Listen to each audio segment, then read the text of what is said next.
Hello students, we'll start with the next concept, which is cumulative distribution function. In short, we call it as CDF. So CDF of a random variable x is denoted by capital Fx of x. Okay, basically it gives the probability that a random variable x takes a values less than or equal to some value small x. Okay, so it is defined as capital Fx of x is equal to probability x less than or equal to some small x.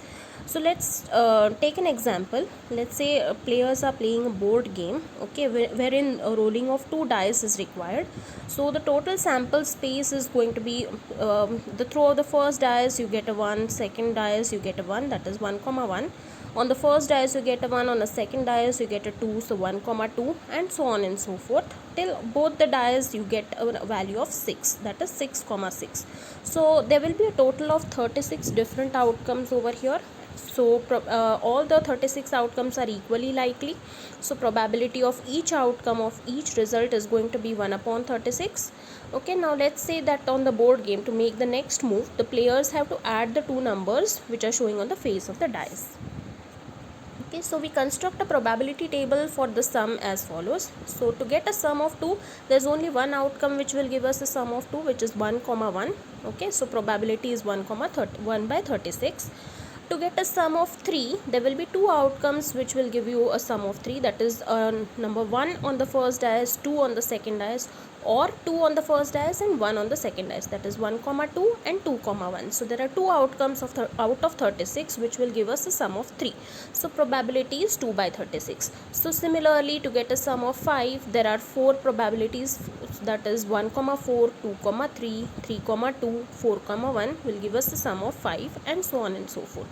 So as we can see, there are different probabilities which are given for different sums. Okay, so to get a value of 2, there is only one sort of outcome, that is 1 comma 1, and to get a number of 12, we should be rolling 6 on both the dice, that is 6 comma 6. Alright, so this is the probability table. Okay, now keeping this table with us as a reference, let's say that a player playing a board game has to make his next move, and let's say that he wants to have a number. He can roll a dice in such a way that the sum should be less than 5 to be in a good position on the board. Let's say if he rolls something greater than 5, then he will be in a bad position. Okay, and let's say that he wants to roll something less than or equal to 5 to be in the good position on the board game. So in this way, to find out his or her chances of rolling a number, some value of less than 5, okay, we will be using cumulative distribution function. To get an exact 5, you can see that the probability column, it gives us 4 by 36. That is, the probability of getting a sum of exactly equal to 5 is 4 by 36. But the probability that you will be getting something less than or equal to 5, so this will have the probability of getting a 2 plus probability of getting a 3 plus probability of getting a 4 plus probability of getting a 5. So all these four probabilities will be added. So 1 by 36 plus 2 by 36 plus 3 by 36 plus 4 by 36. So this gives us a total probability of 10 by 36. So in cumulative distribution function, it is nothing but it keeps on adding the probabilities, or it tends to keep on accumulating the probabilities. Now this is a discrete random variable example that we have taken. So here it is going to be a summation. Okay, but in case we use continuous random variables, then obviously it's going to be an integration function. Okay, so discrete random variables will be using summation, and in continuous random variables, if we had taken example, it's going to be an integral. Alright, so this is the cumulative distribution function. Now let's take some properties. Let's have a look at some properties of CDF.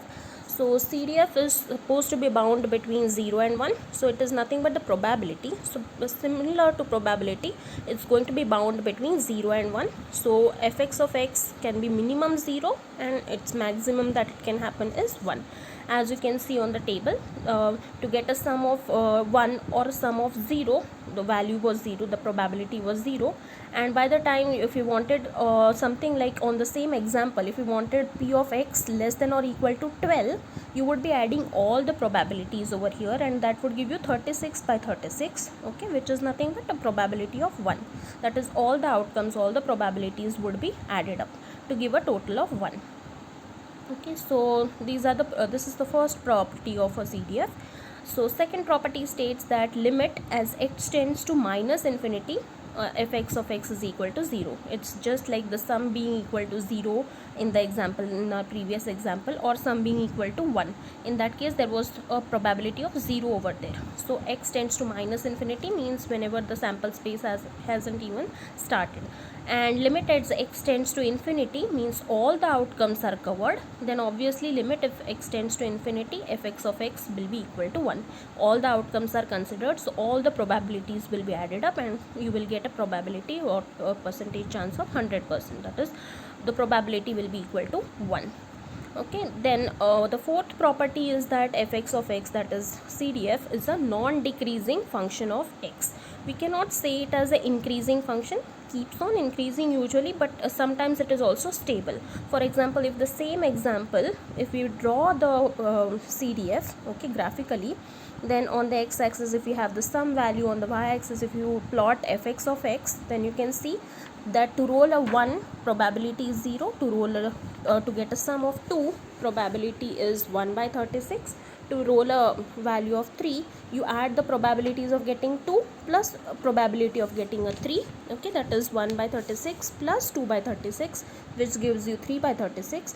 To roll a probability, to get a sum of 4, you add the 3, all the 3 probabilities, 1 by 36 plus 2 by 36 plus 3 by 36, which gives you 6 by 36, and so on and so forth. But in between the intervals you can see between 2 and 3 or between 3 and 4. Okay, let's take an example. This is in this particular case it is impossible, but for some few other cases, if there is something in between like 4.5, 5.5, then obviously the function is not changing over here, so it is stationary. Alright, so but the thing is, the fx of x, the CDF, cannot decrease, it keeps on accumulating, so it is always going to be an increasing function. So it's going to be in a staircase form. Discrete, for the discrete random variables, it's going to be in a staircase format. For continuous variables, it can be it can take any value, any form, but it is going to be continuously increasing or stationary. It can be stationary or increasing function. So we call it as a non-decreasing function of x. So this is about the cumulative distribution function. Next we will go on to probability density function. In short we call it as PDF. Okay, so PDF is defined as small fx of x. Okay, CDF was denoted by capital Fx of x. This one is denoted by small fx of x. This is defined as the derivative of CDF. Okay, so basically it is nothing but the change in between the two CDF. So basically slope of that CDF. CDF is an increasing function, so it is going to have some slope if it is a continuous random variable, or in these particular cases it's a staircase, so it's how much is the step size. Okay, that is going to be the probability density function. So it is basically defined as small fx of x is d by dx of capital Fx of x. So it's basically the derivative. Alright, so there are some few properties of PDF. The first property, fx of x is always a positive number for all x, because capital Fx of x, that is CDF, is an increasing function, so slope is always going to increase or it's going to remain as 0, meaning stationary. Alright, so since it's an ever increasing function, or we call it as non-decreasing function to put it in a better way. Alright, so fx of x cannot be negative, we cannot have a negative slope, so fx of x can be equal to 0, and most usually it's going to be greater than 0. So second thing, integral minus infinity to infinity fx of x dx is equal to 1. So there is a small proof for this. Alright, since the PDF is a derivative of CDF, we can write CDF as an integral of PDF. Okay, so we write it over here like this. If we define the upper integral first, okay, that integral that's 0 to infinity fx of x, it can be denoted as CDF. Okay, cumulative distribution function, capital Fx of infinity minus, you put the lower limit, capital Fx of minus infinity, this capital Fx being the cumulative distribution function. Now we have seen the properties of CDF. So in that cumulative distribution function of infinity, when the limit used to tend to infinity, it was equal to 1, and for minus infinity it was equal to 0. We substitute the values, it's going to be equal to 1 minus 0, so it's going to be equal to 1. Alright, the third property states that the probability that x is going to be less than or equal to x, which is nothing but the CDF. So this one gives a direct relationship between CDF and PDF in the opposite way. Okay, so fx of x is d by dx of fx of x. Alright, that is PDF is the derivative of CDF. So CDF is written as integral of PDF.